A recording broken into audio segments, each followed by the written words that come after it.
How's my hair?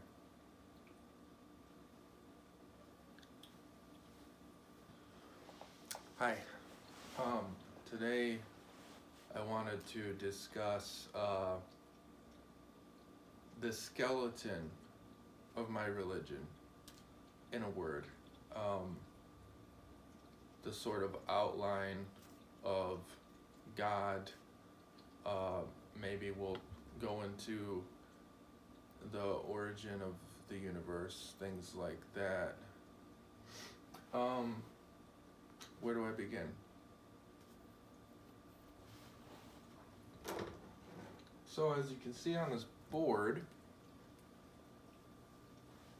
I've written out the letters which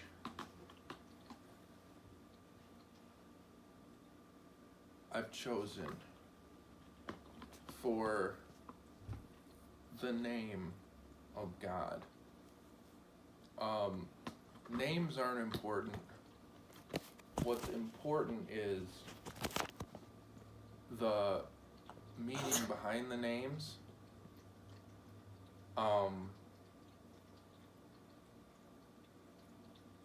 God has been known through history by many names, by many definitions, and it's all good and dandy. I've chosen the name Elah, E-L-A-H, and I've kind of used this as a way of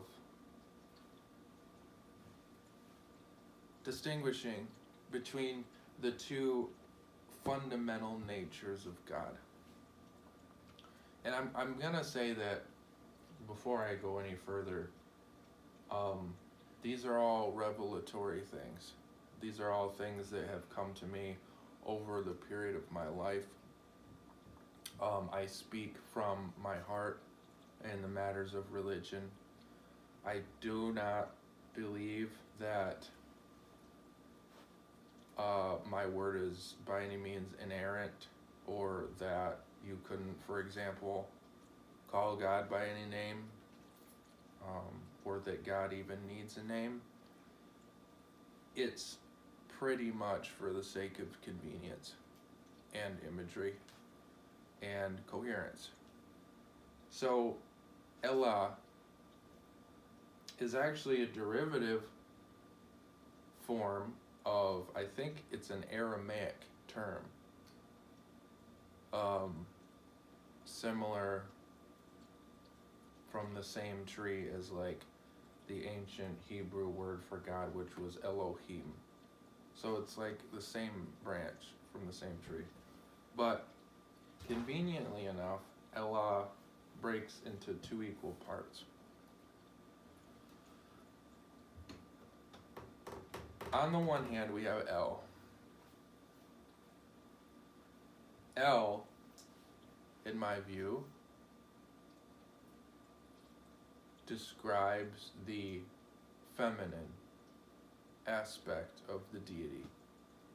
It describes the contractive, the inward, the substantial basis of the deity. And these attributes which which El has, are found throughout creation in actual tangible forms. For example, water. Something as basic as water shares physical characteristics that are actually reflective of their divine nature, of God. Because, as an important side note, I shouldn't even say a side note, God is creation for all intents and purposes. There's no difference. And I'll get more into that in later videos. But for now, El is the word that I've chosen to describe that aspect of the deity. El's opposite is Ah, A-H. And this is meant to describe the masculine side of the deity. And I use the terms feminine and masculine very broadly. Gender is very, I think, relatable, and it's very immediate to us because we as people are gendered ourselves. Whatever gender, whatever mix, wherever you are on the spectrum, we ourselves can relate to this dualism, this dichotomy. So for those reasons, I say masculine, feminine. Does that mean that God is actually a woman or a man? It's like, those are details we'll get into later. But Ah represents, basically, if you can get a grip on the idea that Ah represents the opposite of El, the co-equal opposite of El is Ah. And Ah is the masculine, the outward, the fiery, the expansion versus the contraction of El. All of these aspects of these two faces of God have to do with the process of creation and how this world, this universe actually came about to begin with.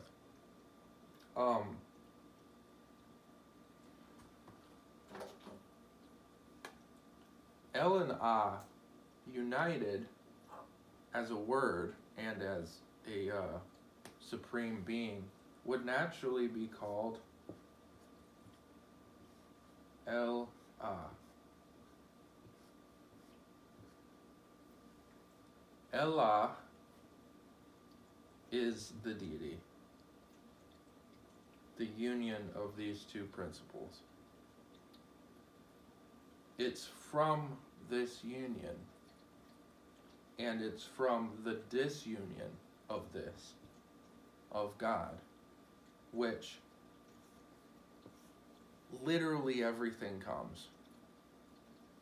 Everything in creation, the universe, stars, the planets, everything. That's from Allah.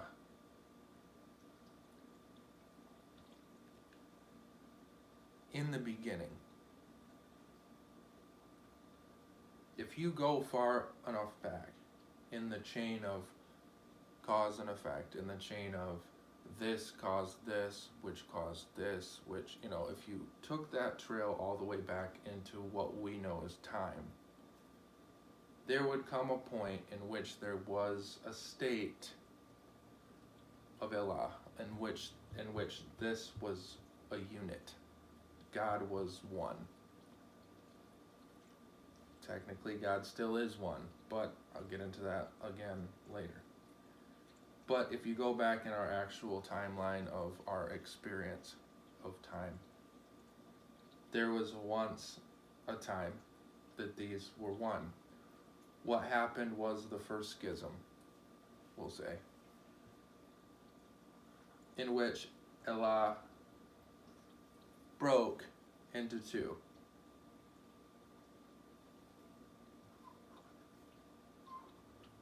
The separation of these two is what produced the third. But that's incomplete, because the separation and the reunion of these two is what produced the third. And this third, whatever, split again, and this split again, and so on and so on, each splitting from the other. You begin to see kind of a chain reaction. In a sort of pseudo-scientific way, that's an illustration of how everything literally began. But it's sort of misleading to say that it began, because this process of disunion and reunion of the essential being of all things, which is what we call God, is happening now. So it's not like this happened and boom, here we are. It's like this is actually happening right now, this very moment. And it has been happening for all time.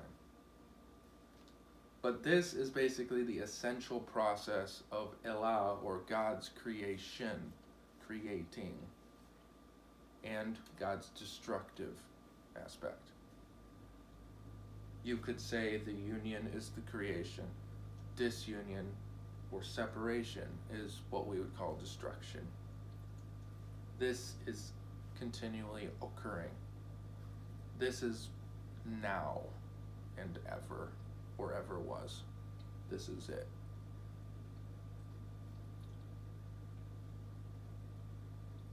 That cosmology as a background. This process actually extends to our very lives. And it sounds like a stretch to say that, but hopefully I'll fill in that void in the course of, speaking about these things. But this actual process extends into an individual human life, down to a blade of grass, down to an individual's experience, like ourselves. This same process. Evidence for El and Ah can be seen all over the place. God is everywhere. But it's important to know something. There is nothing in all of creation that is wholly Ah or El. Meaning that each aspect of the divine order has a little of each other.